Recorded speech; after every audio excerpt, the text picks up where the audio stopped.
Redline Tuning here, talking to you about our installation for our new 2012 and up Focus kit, also known as the MK3 in Europe.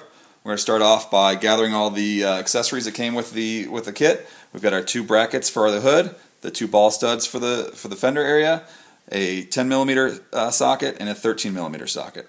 We're going to start by grabbing the 10mm socket and loosening up the bolts on the hood.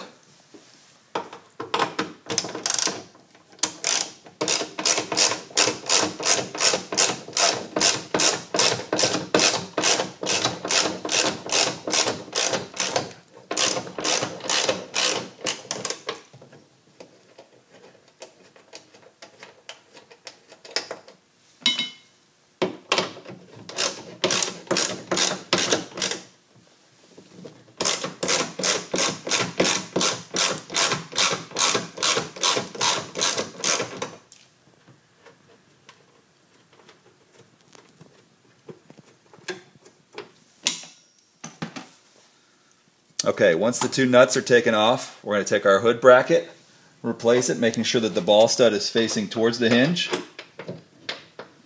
Once we have that aligned, we'll tighten back down the two nuts that we just removed. You don't want to tighten them down all the way because you're going to align the hood once you get it close to being snug.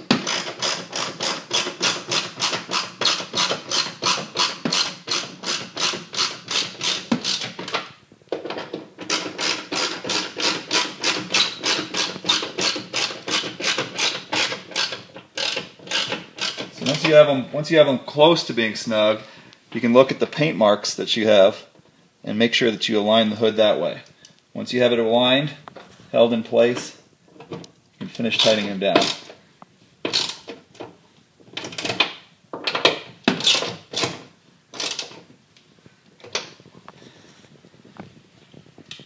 Now we're going to move on to the replacement of the fender bolt with a ball stud.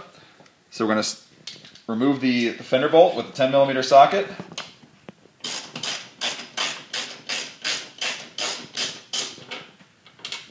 Remove this. Replace it with the ball stud. Now when you replace it with the ball stud, you're going to have to tighten this back down again with the 13mm socket. So we'll get it started by hand and then replace with our 13mm socket. Tighten this down.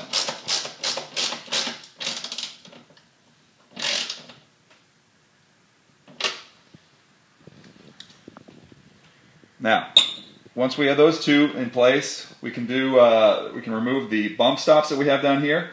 So the bump stops are fairly easy to remove. All you have to do is twist them and pull them out. Now on the passenger side, you have this washer hose that we're going to reroute to make more clearance.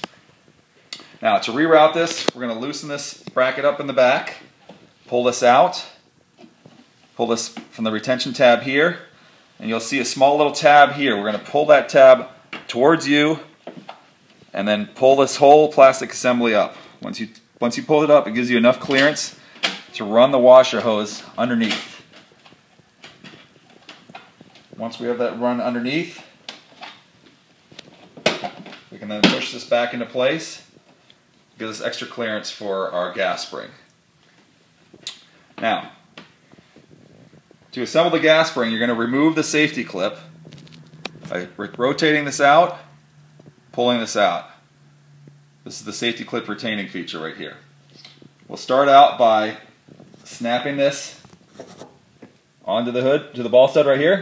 Just pushing, that's all you need to do. And then for the bottom mount ball stud, you're just going to press it on until it clicks.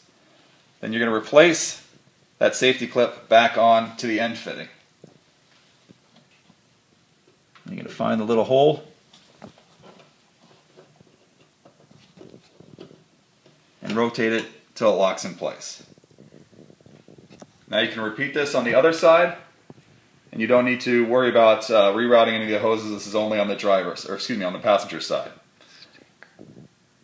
Now, we also have a small sticker that you noticed that came with the kit. Now, the sticker is here for the tight clearance that we have on the gas spring on the hood area right here.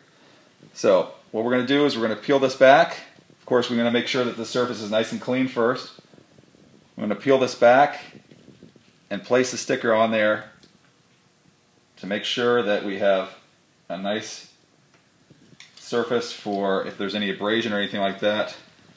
So what we're going to do is we're going to line it up with the side of the hood right here. You'll see these two little dimples. We'll line it up with the beginning of that first ridge. Run that parallel with the hood skin and press that down. This will ensure that if you do have a little bit of contact between the gas spring and the underside of the hood, that your paint is protected by that plastic piece. Now that we've completed the process for the passenger side, we're going to repeat the process on the driver's side. As you can see, we've already done this, so the hood installation is complete. The last step we have is to remove the prop rod. So to remove the prop rod, we'll simply rotate it around this point, pull it out. Now that we have the prop rod removed, we can cycle the gas springs. So just gently lower the hood the first time, and you can let the hood raise by itself. Your hood QuickLIFT system is now installed.